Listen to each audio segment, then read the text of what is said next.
press break. We call this Carolina, and we've run it at the high school, college, and down to our middle schoolers. I like this press break a lot more than the basic one that I had shown earlier, only because it keeps the ball in it puts it in our ball handlers' hands, and I like the way it attacks the defense as well. So if again, we start with 4 inbounding the basketball, and we'll work on how we get 1 and 2 open, and if they don't get open, how we flash 5 and 3. We can work all that at a later point. And I don't care what side 5's on, what side 3's on. If 2 goes to the left or the right, doesn't make a difference. We just know that we need them split and then coming back to the basketball. So if 4 has the ball, they inbound it, it comes to 1. 4 then is going to immediately step in bounds.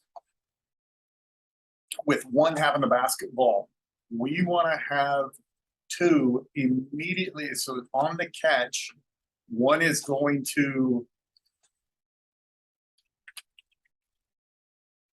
we're going to look up the floor to 5. So whoever's up here to half court, we want to look up first. If that's not there, then we are going to try to go to the middle. And then back to 4. So as soon as that ball's inbounds, 4 is going to make a hard step into the middle of the court. 1's going to look ahead. 2 is going to flash is across the middle. Now remember, they've got to come across this midline, and we're trying to have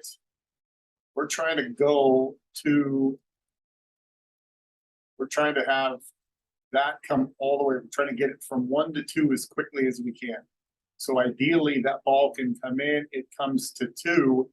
Now in most cases, you've got either a 1-2-1-1 press, a 2-2-1, something. At this point, anything in the middle of the floor should be fair game for that ball handler to attack one-on-one. We want our 1s and 2s to be able to beat other teams' 1s and 2s off the bounce here. So if they can get that ball to 2, I want 2 to, as they're catching the basketball, to know, okay, can I just push this ball up and we're in either a 3-on-3 or a 3-on-2 situation. For practice purposes, just how the movement's going to go is 1 passes here to 2. Then we want to get 3 again as 2 catches it, cutting across the face, all the way across the midline. We call it the cutting across the defender's space. We then want to try to go from 2 to 3, and then 5 finishes at the rim.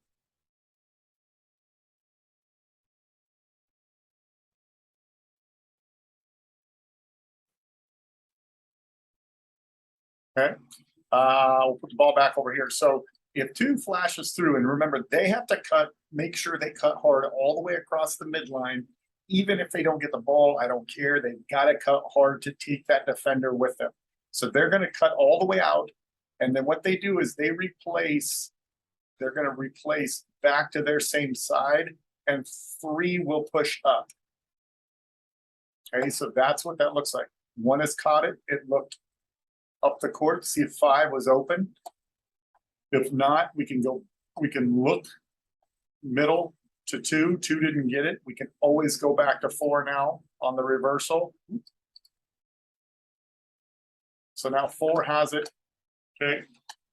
Now at this point, we'd like to get that ball then reverse. If 3 is flashing up, if that happens, then now we get our other guard flashes the middle. If that pass doesn't come in, we're going to replace on the same side we started, and 5 pushes up. Okay. So when these guards up here catch it, or on the first pass, we're looking half court. We look back to the middle, but then the reversal. Okay. So let's get 5 pushing through. I don't think we've ever actually ran to where 5 actually has touched the ball in one of these, but that's fine. I cannot grab the basketball. There we go.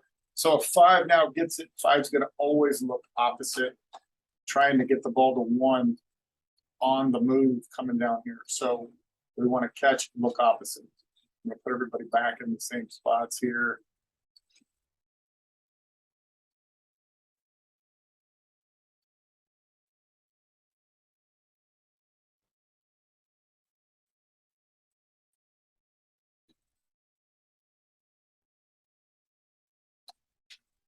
Okay, so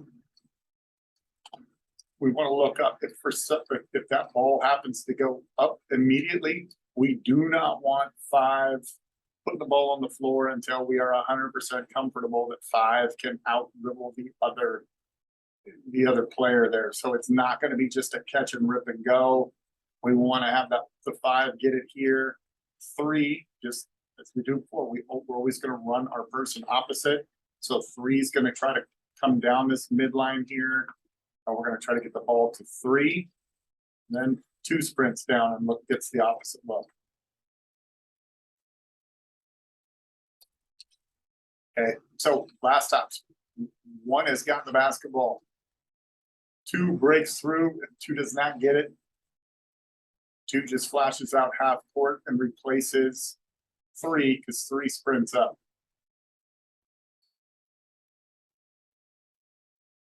If 2 gets the ball, they're receiving it this way. They want to look opposite for 3, cutting and get the ball to 3 and push up. Okay, so that's Carolina. That's just the basic piece of it. How we will continue to teach this, we can wrinkle this quite a bit here. If we see that they're not able to defend our point guard, we may switch this up, have 1 inbound the ball, or can take this spot. We're going to get the ball right back to 1 and let 1 beat the press 1-on-1 down the lane here. And then the other wrinkle out of this is if 2 is going to flash through and really comes through hard, 3 just sneaks in immediately behind them and we get that pass there and we just circle 2 back out and then back to the ball. So there's a couple of wrinkles there that and teams will start figuring out your press break and they'll make adjustments. But we have a couple of these options out of Carolina that allows us to deal with a man press, a 2-2-1 or a 1-2-1-1. So an odd or even front press, we have these different variations that we get out of it. Hopefully I didn't completely screw you guys up, but that is our Carolina press break.